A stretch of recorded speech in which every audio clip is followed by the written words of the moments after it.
Hello everyone. This is your little mini lecture for 8.5, the definitions of sine, cosine, and tangent on the unit circle. So let's first look at how sine, cosine, and tangent play out in quadrant 1.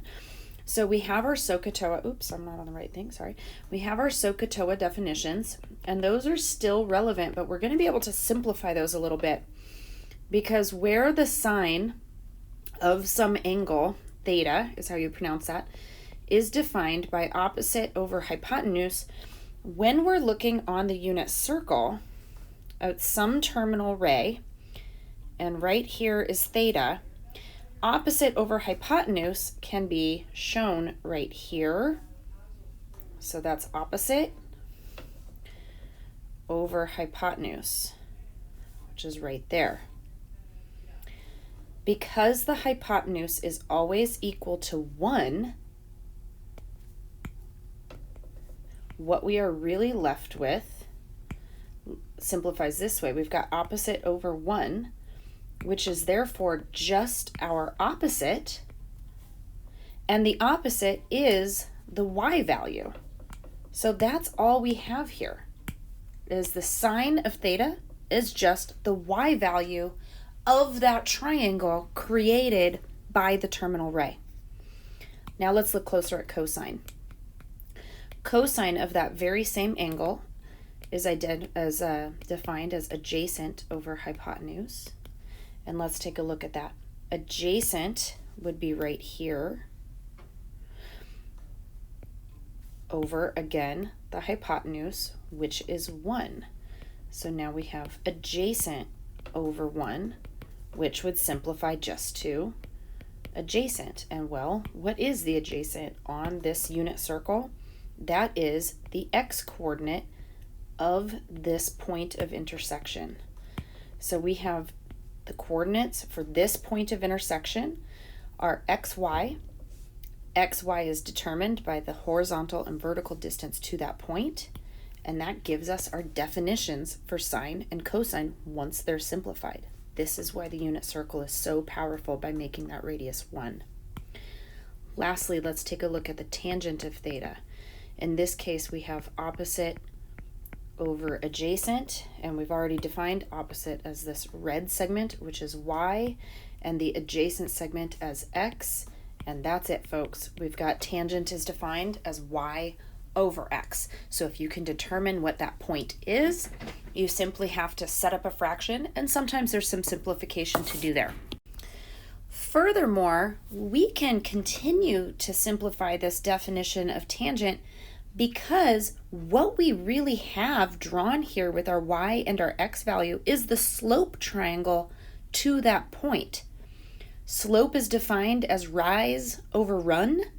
Y is the rise of that slope triangle. Oops, I lost my pen again. And x is the run of that triangle. So what we also have here is our definition for tangent is the slope of the terminal ray. Let's take a quick look at how this translates across the whole unit circle. In quadrants 2 through 4, we are looking at, this is quadrant 2, this is quadrant 3, and this is quadrant 4.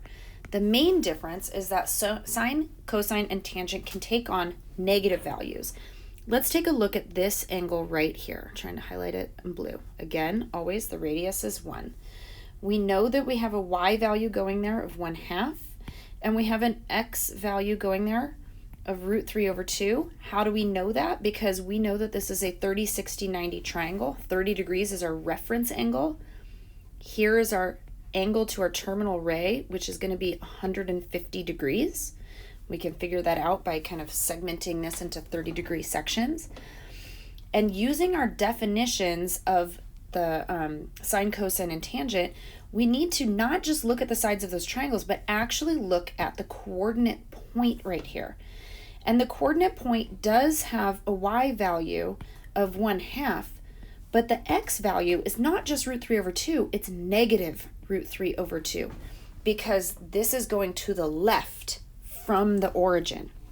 So now when I look at my sine of 150 degrees, I can define that as the y value of that point. The cosine of 150 degrees is the x value of that point, negative root 3 over 2. And the tangent of 150 degrees is the combination, is y over x. If you remember your fraction math, we can simplify that to just 1 over root 3. More on that in a moment if you need help, but right now I want to skip ahead. The tangent is, oops, that's negative right there, so this is negative. Remembering our tangent definition as slope, I should be able to see right here that this is definitely a downward trending segment, so this is a negative slope line. We can push a little bit further with this, where we can actually determine which quadrant an angle is in if I give you the positivity and negativity of different ratios.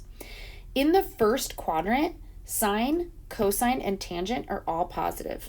Sine is positive because everything is going up. All of my y values are going up. But look at quadrant 4 for a second.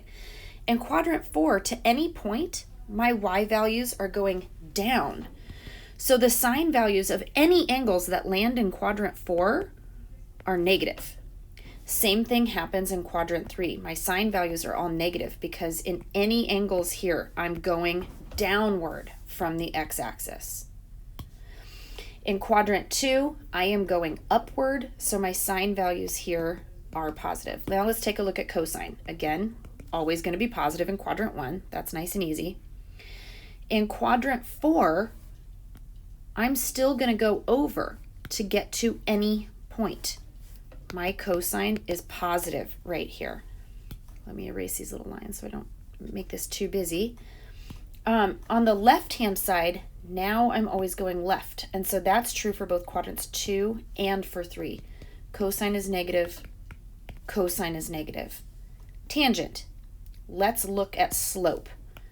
Tangent is the combination of sine and cosine, right? It's sine over cosine. It's positive over a positive. So it's positive. And I can see that because this is a positive line.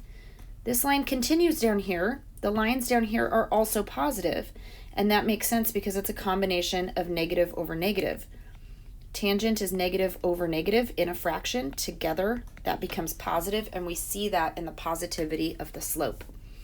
That leaves quadrants 2 and 4, where the slope of any line in either of those quadrants is definitely negative, and the combination of the negative and positivity of sine also makes tangent negative.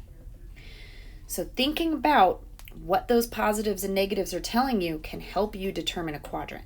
More on that in a moment as well.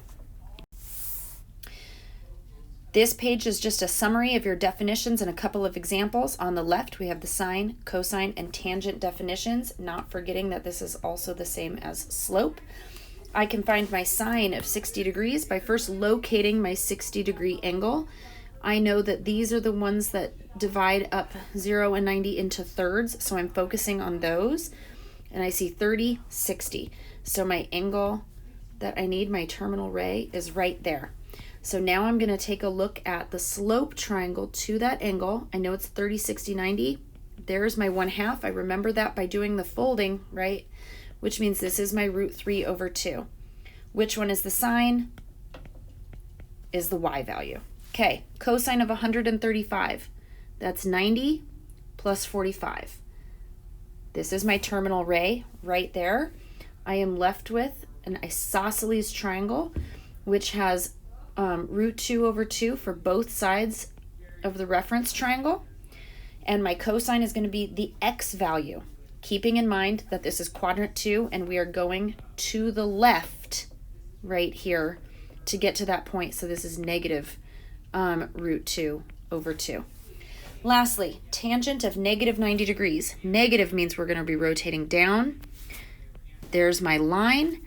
I'm going to have y over x, okay? Well, how do I get to that point? Let's see, this point is 0, negative 1, which tells me that y over x is negative 1 over 0. I can never divide a value by 0. This means that this is undefined, and if you type this into a calculator or look on a trigonometry table, you will definitely see undefined on here. The slope is vertical. Vertical surfaces don't have a slope. They are undefined. Flat surfaces, 0 degrees or 180 degrees, have a slope of 0. That also makes sense with the y over x definition. Lastly, I want to go over one more time a couple quick examples of how to determine quadrant given sine and cosine values that I can figure out what's going on. So let's say I tell you that I've got some angle and the cosine of that angle is negative, but the tangent of that angle is positive. Well, let's see. I'm going to first think about the cosine. I'm going to think, where is the cosine negative? Okay, that means that I'm going to be going to the left. So that means that I could be here or I could be here. I cannot be here or here. That would be to the right, and that would be positive. The tangent being positive means that it's a positive slope, which means I could be positive here and I could be positive here. Positive slope. Here would be a negative slope. So that is no and no. Where do I have 2 check marks? I have 2 check marks right here. Theta must be in quadrant 3.